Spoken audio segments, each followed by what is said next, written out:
For decades, we've been looking for a signal from alien civilizations. But what if their first message didn't come as a radio transmission, but was instead delivered like a gift? November 2020, the Red Rock Desert of southern Utah. A helicopter crew and state biologists are counting bighorn sheep when something catches their eye. They land and make this astounding discovery. A large, shiny silver object tucked into an almost inaccessible canyon. It's just wild. Look closer. From every angle, it's clear this thing does not belong here. Utah keeps its location secret, but news leaks out on social media, and it's quickly labeled the Utah Monolith. U.S. Army vet David Serber takes all the secrecy as a challenge. I'm like, okay, I'm gonna find this place, right? It was probably 11 p.m., and I drove for 6 hours straight through the night to try to get there. David works his way deep into a canyon. I don't see anyone.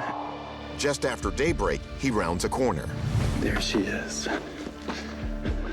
And it's just there. I was like, oh, God. And it was just a really cool experience to have a few minutes alone with it.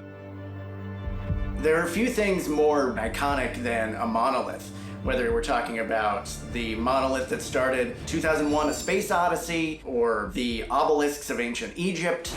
So when this mysterious metal monument popped up, it really sparked people's imagination. The idea being that possibly one of the ways that aliens would contact us would be to leave an information-laden monolith for us to investigate and discover. One focus on the internet was whether the monolith was constructed with alien building materials. The belief was that they are comprised of something called a metamaterial or a metametal. Metamaterials are engineered to have properties not found naturally on Earth. Special composites of metal strands and ceramics are created to absorb radar for stealth technology. And there are reports from reputed UFO crash sites that the craft contain alloys that give them anti-gravity and cloaking characteristics. Accounts of alien metamaterials went mainstream in 2017 with a New York Times article. According to the New York Times report, Bigelow Aerospace was contracted by the government to store possible materials from alien craft.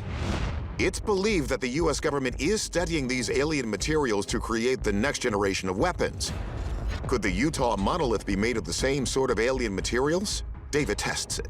I had a magnet with me, mainly because we were trying to figure out, what type of metal is it? Not sticking. And also, was it a solid object or was it hollow? Not solid.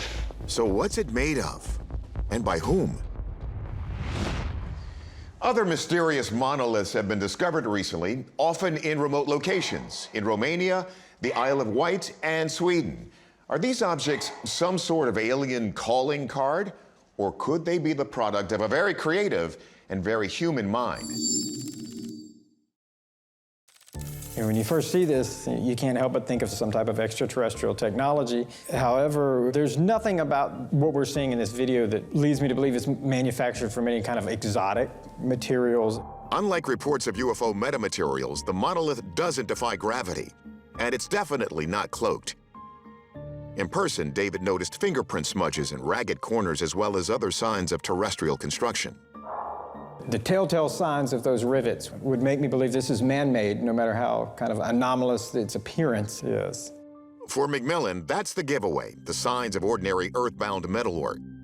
If it is human-made, Kathy Strain has an idea why someone went through all the effort to put it in the middle of nowhere.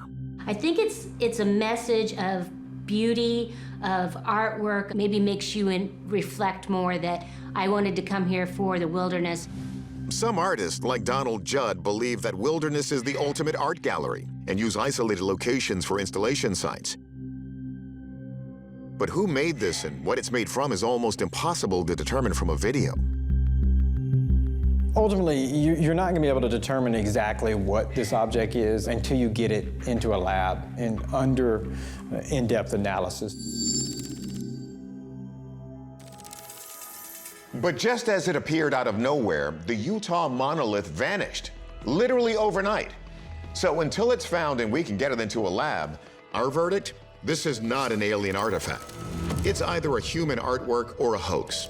Either way, it's a compelling conversation piece.